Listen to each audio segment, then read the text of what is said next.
Hello everyone, welcome to G centric. और power electronics का जो रीसेंट ट्रेंड है उसका एक लेक्चर आपको मिल चुका होगा। एक क्वेश्चन हम लोगों ने जो 2022 में पूछा था, शुरुआत के 5 यूनिट का हम अभी डिस्कशन कर रहे हैं और 5 यूनिट में से एक क्वेश्चन जो था स्विचिंग फ्रीक्वेंसी वाला वो हमने पिछले लेक्चर में कवर कर लिया था। आज हम क्या करेंगे, जो 2023 में 2023 में जो आया हुआ क्वेश्चन है, बेहतरीन क्वेश्चन है और इसके ऊपर मैंने क्या किया, अलग से यूनिट बनाई है डायोड विथ डीसी सर्क्यूट्स, कि डीसी सर्क्यूट के साथ एल और सी और डायोड का अगर कॉम्बिनेशन है और उसमें विथ सोर्स या विदाउट सोर्स हो अगर, तो किस तरीके से बिहेव करेंगे और वहां पे कुछ स्टैंडर्ड रिजल्ट आते हैं, वो मैंने आपको बताए थे। वो सारे के सारे यहाँ यूज होंगे और इस तरह का क्वेश्चन भी मैंने करवाया था, सिमिलर टाइप का। सेम क्वेश्चन तो नहीं बोलूंगा, सिमिलर टाइप का क्वेश्चन भी मेरे वीडियो लेक्चर में है कि भाई इस थायरिस्टर को हमें बंद करना है तो किस तरीके से वहां से करंट घुमाया जाए, है ना। तो सेम आप देखना, तकरीबन से सिमिलर टाइप का ही क्वेश्चन है वो, है ना। चलिए, 2023 का बहुत मजेदार क्वेश्चन है। कई सारे स्टूडेंट ने इस क्वेश्चन को नहीं किया था, ये रियलिटी है, क्योंकि अगर कॉन्सेप्ट नहीं पता है तो इसकी कैलकुलेशन बहुत लेंदी हो सकती है। कई सारे स्टूडेंट इसको लैप्लास से, देखिए क्या होता है ना, जब आपने अगर टॉपिक पढ़ रखा है थ्योरी में तो आप अननेसेसरी का वापस पूरा डेरिवेशन नहीं करेंगे भाई। अगर हर क्वेश्चन में जो हमने डेरिवेशन करके जो कंक्लूजन सीखा है, अगर उस कंक्लूजन को हम डायरेक्टली नहीं अप्लाई कर रहे हैं और बार बार हर क्वेश्चन में डेरिवेशन कर रहे हैं, तो भाई हम एग्जाम के लिए थोड़ी तैयारी कर रहे हैं, हम तो यूनिवर्सिटी के लिए तैयारी कर रहे हैं, कॉपी भरना है हमें। बट ऐसा नहीं करना है ना, आपको वहां पे टाइम इफेक्टिव क्वेश्चन सॉल्व करना है। तो इसीलिए ये गलती बहुत सारे स्टूडेंट ने इस क्वेश्चन में करी थी, क्योंकि बहुत से पर्सनल तौर पे मैंने कई सारे स्टूडेंट से बात भी करी कि सर हम लैप्लास में ले गए और आपने जो डेरिवेशन कराया था हम अननेसेसरी क्वेश्चन में डेरिवेशन घुसा दी, इस वजह से टाइम बहुत लग गया और हड़बड़ाहट में लास्ट स्टेप पे जाके हमने क्वेश्चन गलत कर दी। आपको देखो क्या है क्वेश्चन में, the circuit shown in the figure has reached steady state with thyristor T in of condition. ये जब थायरिस्टर है आपका ये ऑफ कंडीशन में, तब ये सर्किट आपका स्टडी स्टेट पहुंच चुका है, ठीक है। Assume that the latching and holding currents of the thyristor are zero. कोई भी लेचिंग और होल्डिंग करंट का कोई भी यहाँ पे लफड़ा नहीं है। The thyristor is turn on at t equal to 0 second. The duration in microseconds for which the thyristor would conducted before it turn off, है ना। तो देखो t इक्वल टू 0 पे तो क्या हुआ, पहले से क्या था, पहले से ये थायरिस्टर बंद था, देन ये सर्किट आपका स्टडी स्टेट हो गया। t इक्वल टू 0 पे क्या हुआ, ये थायरिस्टर ऑन हुआ। ऑन होने के बाद ये बोल रहे हैं कि भाई ये थायरिस्टर अगले कुछ सेकंड बाद बंद हो जाएगा, तो वो कितने माइक्रोसेकंड के बाद ये आपका टर्न ऑफ हो जाएगा। तो भाई यहां पर कुछ ऐसा एक्शन हुआ होगा ना जिसकी वजह से ये थायरिस्टर आपका क्या हो गया, बंद हुआ होगा। इसी को आगे चल के हम, चलो अभी बताता हूं क्या बोलेंगे। तो यहां पर जो हमारा सिंपल, जो हमारा देखिएगा, इसको मैं यहीं पे ला देता हूं, ठीक है। तो at t equal to 0 minus, है ना, जैसे हम ट्रांजिएंट में सॉल्व करते हैं, t equal to 0 minus, t equal to 0 minus पे क्या है आपका, ये जो थायरिस्टर है ये आपका बंद कंडीशन में पाया गया, ठीक है। ये जो थायरिस्टर है ये आपका क्या था, ऑफ था, कोई कंडक्ट नहीं कर रहा था, ऑफ था। इसका मतलब है हमने कर दिया कि थायरिस्टर से कोई भी करंट नहीं जा रहा था और ये सर्किट स्टडी स्टेट था। तो t इक्वल टू 0 माइनस पे स्टडी स्टेट रीच हो चुका था। तो यहां पर कैपेसिटर और इंडक्टर कैसे बिहेव करते हैं स्टडी स्टेट पे, क्योंकि t इक्वल टू 0 माइनस भी स्टडी स्टेट होता है बहुत देर पहले और बहुत देर बाद वो भी स्टडी स्टेट कहलाता है। तो यहां पर कैपेसिटर आपका क्या हो जाएगा, ओपन हो जाएगा। कैपेसिटर क्या हो जाएगा, ओपन सर्किट हो जाएगा और ये आपका क्या हो जाएगा, शॉर्ट सर्किट हो जाएगा, ठीक है। तो अब देखिएगा यहाँ पे कैपेसिटर हो गया आपका ओपन सर्किट, प्लस और माइनस पोलरिटी के हिसाब से, ठीक है। और यहाँ पर ये इंडक्टर क्या हो जाएगा आपका, शॉर्ट हो जाएगा, इंडक्टर हो गया शॉर्ट। अब देखो, तो हमें क्या पता करना होता है, t इक्वल टू 0 माइनस पे मैंने ट्रांजिएंट में ये लाइन कितनी ही बार बोली होगी कि भाई t इक्वल टू 0 माइनस पे ये पता कर लीजिए कि इंडक्टर में पहले से कोई करंट तो नहीं है या फिर कैपेसिटर में पहले से कोई वोल्टेज तो नहीं है। बट यहाँ पर ये तो क्या है, सर्किट ओपन दिख रहा है तो करंट की तो कोई बात ही नहीं हो सकती, बट हाँ वोल्टेज की बात जरूर हो सकती है। तो ये जो 100 वोल्ट है, अगर हम KVL लगाते हैं, अब देखो यहाँ पर ओपन है तो यहाँ पर तो कोई भी करंट नहीं जा रहा है, 0 एम्पेयर करंट जा रहा है, तो यहाँ पर तो 0 वोल्ट, कोई भी वोल्टेज का ड्रॉप नहीं हो सकता। यहां का वोल्टेज हम इस थायरिस्टर के अक्रॉस का वोल्टेज बिल्कुल बोल सकते हैं, KVL लगा के ये 100 वोल्ट आ जाएगा, KVL लगा सकते हैं 100 वोल्ट आ जाएगा।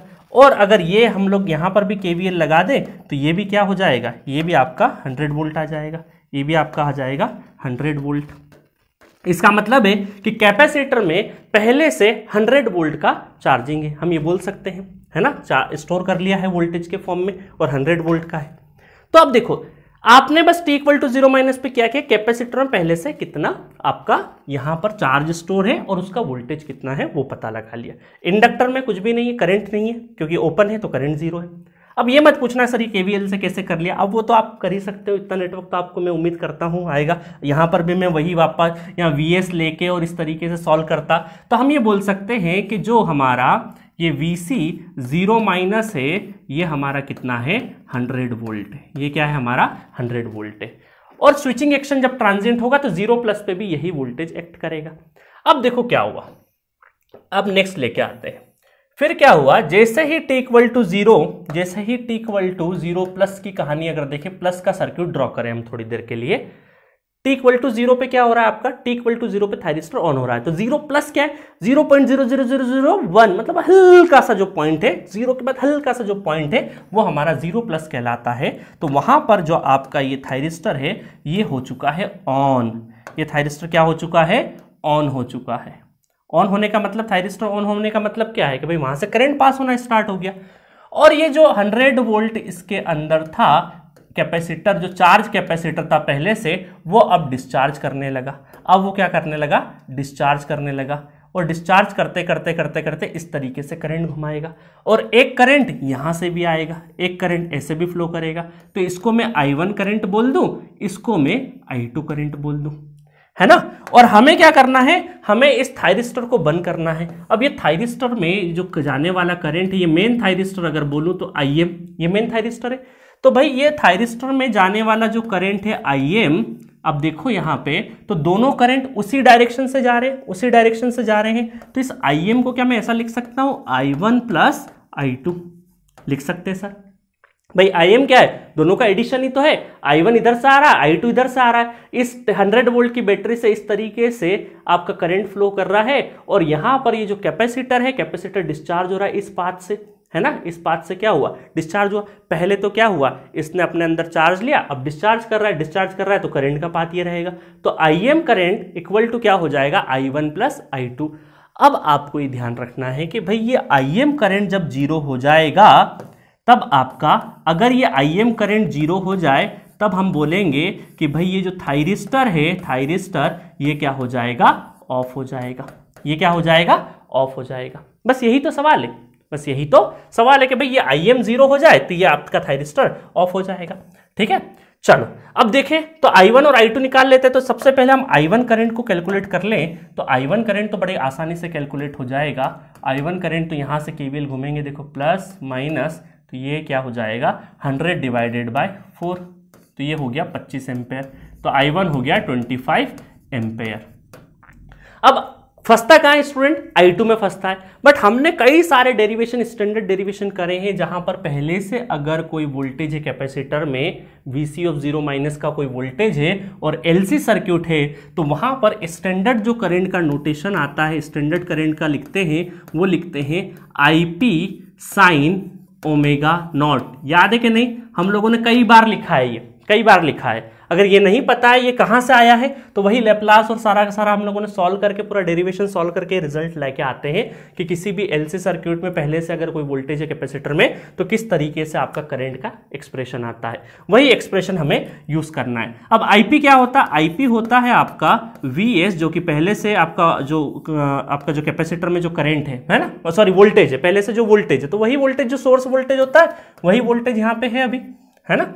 और ये हो जाएगा C/L sign omega naught T, है ना। तो अब इसको सॉल्व कर लेते हैं, तो ये हो जाएगा हमारा 100, तो ये रहा, और C कितना हो जाएगा, कैपेसिटर है 1 माइक्रोफेराड, और ये कितना है आपका 4, तो 1/4 मतलब 2 बाहर आएगा। तो मैं इसको सबको कट करके ऐसा लिख देता हूँ, डायरेक्टली 50 लिख देता हूँ, है ना।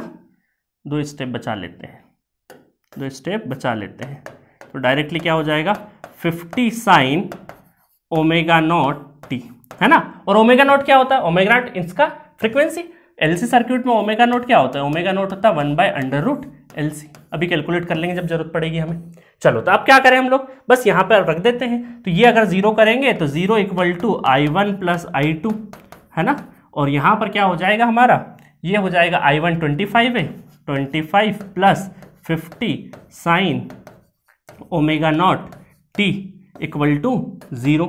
ये उस साइड में जाएगा तो साइन ओमेगा नॉट टी कितना हो जाएगा, साइन ओमेगा नॉट टी हो जाएगा -25 डिवाइडेड बाय 50, 25 एकम 25, 25 दूना 50, -1/2, -1/2 हो जाएगा। तो omega naught t equal to sine inverse -1/2 कहाँ पे होता है ना। ये तो वैसे आपको पता होना चाहिए, बट किसी को अगर याद नहीं भी रहे तो आप इस तरीके से भी कर सकते। देखो ये है साइन, आपको समझाने के लिए बता रहा हूँ। ये 30 डिग्री है ना, 30 डिग्री पे क्या होता है, ये आता है 1/2 है ना। और सेम ये -1/2 कहाँ आएगा, 180 के बाद आएगा, 180 के बाद आएगा, तो ये होता है -1/2, और जो कि एंगल पे आता है 210 डिग्री पे आता है ना, ये पता होना चाहिए। तो यहाँ पर क्या हो जाएगा, omega naught t equal to 210 degree, but हमें क्या में रेडियन में कन्वर्ट करना है, तो रेडियन में कन्वर्ट करना है तो π/180 डिग्री से हम क्या कर देंगे, मल्टीप्लाई कर देंगे। तो यहाँ से 1 0 से 1 0 चले जाएगा, फिर 3 6 18, 3 7 21, तो ये हो गया आपका 7π/6।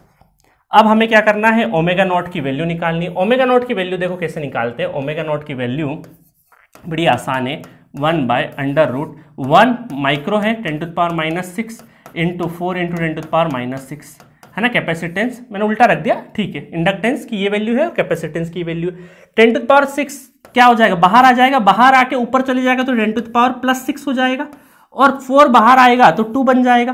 तो ये हो गया ओमेगा नॉट की वैल्यू। ओमेगा नॉट की वैल्यू हो गई तो अब हम यहाँ पे रख देंगे, ठीक है। तो हमारा ये टाइम आ जाएगा, time equal to 7π/6 into omega naught, तो ये हो जाएगा 7π/6 इंटू 10⁻6 डिवाइडेड बाई 2, 2 2 3 6, और ये हो जाए, क्योंकि माइक्रो सेकंड में पूछा है आपसे, तो 10⁻6 ऊपर जाके 10⁻⁻6, तो 7π/3 इंटू 10⁻⁻6 माइक्रो सेकेंड। चूंकि ये क्वेश्चन आपका न्यूमेरिकल डेटा टाइप का था तो आपको ये सॉल्व करना पड़ेगा। पाई की वैल्यू 3.14 रखना, 180 डिग्री मत रख देना, 3.14 रखोगे तो ये आपका आंसर आ जाएगा 7.33 micro second is the time, जहां के बाद इतने टाइम के बाद आपका क्या हो जाएगा, थायरिस्टर ऑफ हो जाएगा, ठीक है। तो मजेदार क्वेश्चन था ये, सिर्फ ये कैलकुलेशन में कर रहा हूं इस वजह से इतना दिक्कत हो गया, इतना टाइम लग गया। अदरवाइज आप अपनी कॉपी में सॉल्व करेंगे, क्योंकि मैं समझा भी रहा हूं साथ में, तो बड़ी आसानी से बहुत जल्दी करेंगे। बस आपका क्या था यहाँ पे, सिर्फ क्रक्स ये था, पूरे मैटर का क्रक्स ये था कि भाई आपको ये जो एलसी सर्किट के साथ में जो स्टैंडर्ड आपको इक्वेशन है I2 की, ये आपको अगर पता होती तो आप बड़ी आसानी से क्वेश्चन कर लेते, और नहीं पता होती तो दिक्कत है। तो इसीलिए हमने पूरे पावर इलेक्ट्रॉनिक्स में जो छोटी छोटी यूनिट पढ़ाई है, पहली यूनिट से 5th यूनिट के बीच में एक यूनिट आएगा कि डीसी जो सर्क्यूट है आपके, सोर्स विदाउट सोर्स और सोर्स के साथ में हम लोगों ने सर्क्यूट डीसी के साथ में कैसे सर्क्यूट बिहेव करते हैं उनका बहुत अच्छे से एनालिसिस करा है। इवन ये 2-4 लेक्चर मैंने है ना नेटवर्क थ्योरी में भी डाले हैं, lecture 41 42 43 44 I think power electronics मुझे रट गए हैं। ये लेक्चर मैंने नेटवर्क थ्योरी में भी डाले कि भाई स्टूडेंट को ट्रांजिएंट के टाइम पे ये आपको आने चाहिए, ये ताकि पावर इलेक्ट्रॉनिक्स में आपको और ज्यादा हेल्प मिलेगी, ठीक है। ट्रांजिएंट में पढ़ने की जरूरत नहीं, वो पावर इलेक्ट्रॉनिक्स में पढ़ाए जाते हैं, बट मैंने ठीक है पावर इलेक्ट्रॉनिक्स के लेक्चर थे, हम तो दे ही सकते क्योंकि मेरे ही लेक्चर थे, तो हम वहां पे नेटवर्क में भी ऐड कर दी ताकि आपको ये कॉन्सेप्ट बहुत आसानी से याद रहे, ठीक है। तो बस इसी तरीके से जो छोटे छोटे आपने लॉजिक सीखे, छोटे छोटे पॉइंट सीखे, उन्हीं को लेके चलना था कि भाई यहां से करंट, यहां से करंट, और जब ये आपका मेन थायरिस्टर का करंट 0 हो जाए तो काम हो जाएगा, ठीक है। हमें मतलब नहीं था कहां से करंट इधर से आएगा उधर से आएगा, हमें सिर्फ ये मतलब था कि भाई ये मेन करंट क्या होना चाहिए, 0 होना चाहिए। और आप देखो इक्वेशन से भी क्या हुआ कि I1 इक्वल टू, देखो I1 इक्वल टू क्या हुआ, माइनस ऑफ I2। भाई ये 0 हुआ IM करंट, तो असल में दोनों करंट अपोजिट होंगे, कॉमन सेंस सी बात है ना कि भाई दोनों करंट अपोजिट होंगे तभी तो क्या होगा आपका 0 होगा। तो वो तो हमने इक्वेशन के फॉर्म में जहां से लिखा तो वो इक्वेशन में मान लिया, तो उस तरीके से आ गया, ठीक है।